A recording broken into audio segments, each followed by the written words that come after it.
व्हॅस्क्युलायटिस म्हणजे हा स्पेसिफिक एक व्हेसल्सला असलेला संधिवात आहे. म्हणजे तुम्हाला माहिती आहे की आपल्या शरीरात आर्टरी, व्हेन्स आणि कॅपिलरीज अशा तीन प्रकारच्या पेशी ह्या रक्तवाहिन्या असतात. तर या रक्तवाहिन्यांमध्ये अँटीबॉडी चिकटल्यामुळे किंवा ऑटोइम्युनिटी क्रिएट झाल्यामुळे व्हॅस्क्युलायटिस हा आजार होतो. तर त्याचं क्लासिफिकेशन असं आहे जनरली की लार्ज व्हेसल, मीडियम व्हेसल आणि स्मॉल व्हेसल. तर लार्ज व्हेसल डिसीज म्हणजे काय की जे हार्ट मधून ज्या निघतायत ज्या व्हेसल्स किंवा ज्या मोठ्या ज्यांचं कॅलिबर मोठं आहे अशा पद्धतीच्या व्हेसल्स म्हणजे लार्ज व्हेसल्स. आणि त्याच्यात मग टाकायासू अर्टेरायटिस आणि जायंट सेल अर्टेरायटिस अशी ती आजार आहेत की जे लार्ज व्हेसल्सला असतं. मीडियम वेसल म्हणजे एक पॉलिआर्टेरायटिस नोडोजा नावाचा एक आजार आहे की जो तुमच्या मीडियम वेसल्सला म्हणजे जे तुमच्या नर्व्सना पण सप्लाय करणाऱ्या काही वेसल्स असतात, तुमच्या स्किनला सप्लाय करणाऱ्या वेसल्स असतात. तर त्या लार्ज वेसल्स पेक्षा थोड्याशा छोट्या असतात साईजनी आणि मग पोटातल्या काही छोट्या वेसल्स असतात अशा ठिकाणी हे होतं, अफेक्शन होतं. आणि तिसरा आहे स्मॉल वेसल व्हॅस्क्युलायटिस. तर त्याचा प्रोटोटाईप आहे अँका व्हॅस्क्युलायटिस म्हणून. तर काय होतं की त्या अँका नावाचा एक आजार आहे, anti neutrophil cytoplasmic auto antibody syndrome म्हणून आहे. तर त्याच्यात काय होतं की त्या छोट्या छोट्या वेसल्सला म्हणजे कॅपिलरीज आणि छोट्या छोट्या वेसल्समध्ये जाऊन स्किनमध्ये रॅश येणे, डोळ्यात एकदम लालसर लाल भडकपणा होणे किंवा ह्याच्यात फुफ्फुसामधल्या छोट्या रक्तवाहिन्या फुटून एकदम ब्लिडिंग होणे असे सिम्पटम्स दिसू शकतात. शिवाय हातपाय आपला लुळा पडू शकतो नर्व्स मध्ये गेल्यामुळे. ही सगळी लक्षणं त्याच्यामुळे दिसू शकतात. शिवाय सारखा वारंवार सायनुसायटिस सारखा आजार होणे, हिअरिंग लॉस होणे असं पण होऊ शकतं. तर आता हे तीन प्रकार आहेत पण हे वॉटर टाईट नसतात बरेचदा. बरेचदा अँका मीडियम वेसल्स पर्यंत जाऊ शकतो किंवा पॅन हा इथपर्यंत स्मॉल वेसल्स पर्यंत जाऊ शकतो.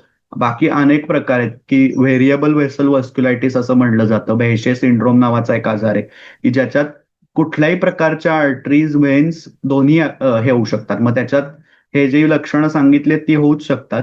शिवाय त्याच्यात डीप वेन थ्रोम्बोसिस म्हणजे तुम्ही ऐकलंच असेल पाय फुगून त्याच्यात वेन्समध्ये थ्रोम्बोसिस होतं किंवा पल्मनरी एम्बोलिझम म्हणजे आपल्या फुफ्फुसामध्ये थ्रोम्बोसिस होणं असं पण होऊ शकतं. तर बेहेशे डिसीज हा व्हेरिएबल व्हॅस्क्युलायटिस आहे. बाकी बरेच आहेत की कॅन्सरशी असोसिएटेड व्हॅस्क्युलायटिस आहे किंवा आपण आता जे डिस्कस केलं शोग्रेन सिंड्रोम आहे किंवा शोग्रेन डिसीज आहे, रुमॅटॉइड आर्थरायटिस आहे, याच्यामध्ये पण हा व्हॅस्क्युलायटिस होऊ शकतो. व्हॅस्क्युलायटिस कसं आहे की धोका तसं तर वृद्धामध्ये लहान मुलांपासून ते म्हणजे एल्डरली पॉप्युलेशन पर्यंत असतोच बऱ्यापैकी. काही काही व्हॅस्क्युलायटिस जसं की टाकायासू व्हॅस्क्युलायटिस आहे, हा फिमेल्समध्ये कॉमन असतो की त्यांच्या जेनेटिक मेकअप मुळे वगैरे असा हा त्यांच्यामध्ये कॉमन असतो. पण काही काही विशिष्ट जेनेटिक कारणांमुळे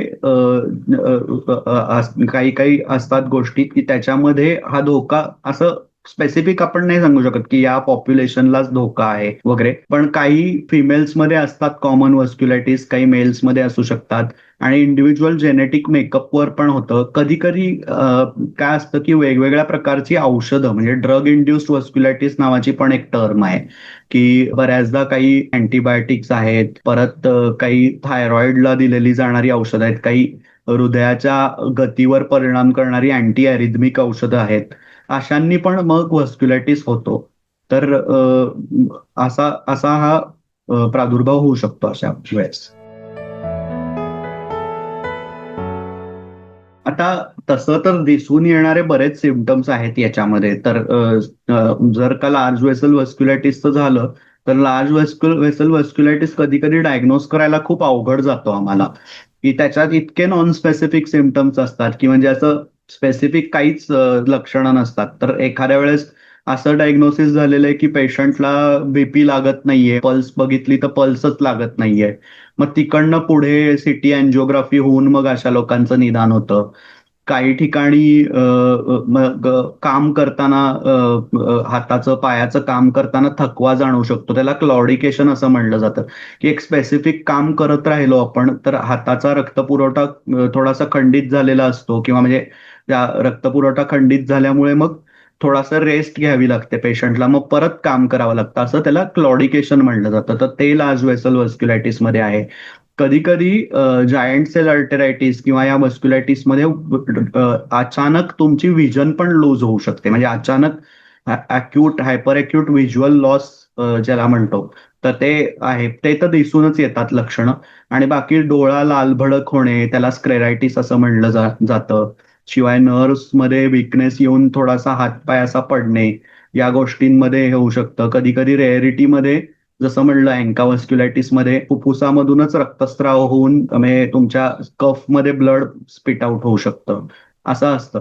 तर काही लक्षणं 80% ही लक्षणं व्हस्क्युलायटिसची दिसतात, कारण तो खूप सिव्हिअर आजार आहे. फक्त जसं टाकायासू विषयी म्हणलं तसं कधी कधी नॉन स्पेसिफिक सिम्पटम्स पण असतात, की ताप आलाय बाबा, काही करावंसंच वाटत नाहीये, फटीग आहे वगैरे, थोडासा थकवा जाणवतोय, एक्झर्शन एक्झर्शन सहन होत नाहीये, ही पण काही लक्षणं खूप अर्ली स्टेजला असू शकतात.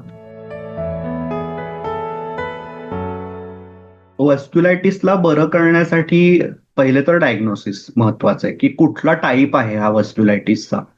तर मग अशा वेळेस त्याच्यात काय असतं, की काही अँटीबॉडीज टेस्ट पहिले तर लक्षणांनुसार, मग त्याच्यात क्लिनिकल एक्झामिनेशन होते. मग बरेचदा आपण टेस्ट करतो. तर टाकायासू, जायंट सेल अल्टेरायटिस आणि पॅन यांमध्ये काय कुठलंही अँटीबॉडी टेस्टिंग होत नाही.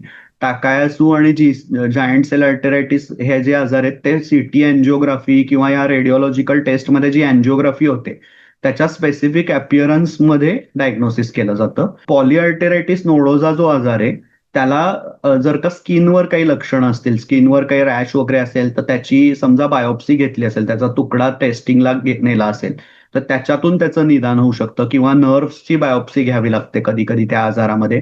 शिवाय पोटाच्या व्हेसल्सची अँजिओग्राफी करताना पण तो आजार कळू शकतो.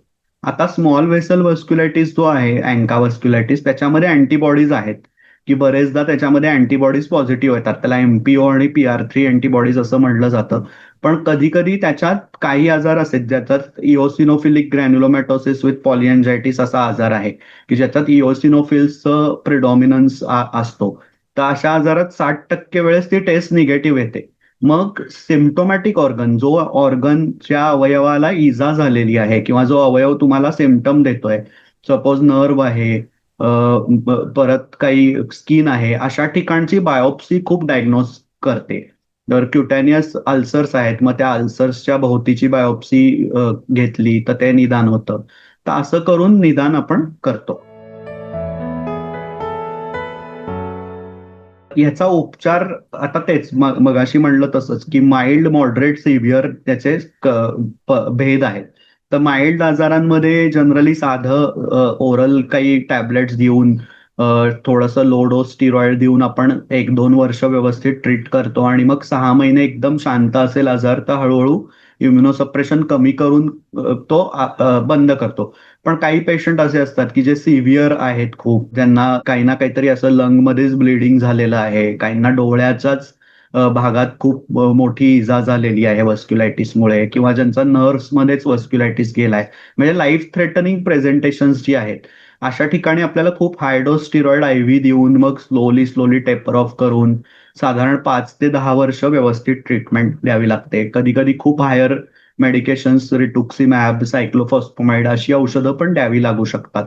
आणि जर का किडनी फेल्युअरकडे जात असेल व्यक्ती, कधी कधी याच्यात किडनीमध्ये खूप प्रॉब्लेम होऊन किडनी फेल्युअर होऊ शकतं या अँकाव्हस्क्युलायटिसमध्ये, तर प्लाझ्माफरेसिस नावाचा एक उपचार आहे.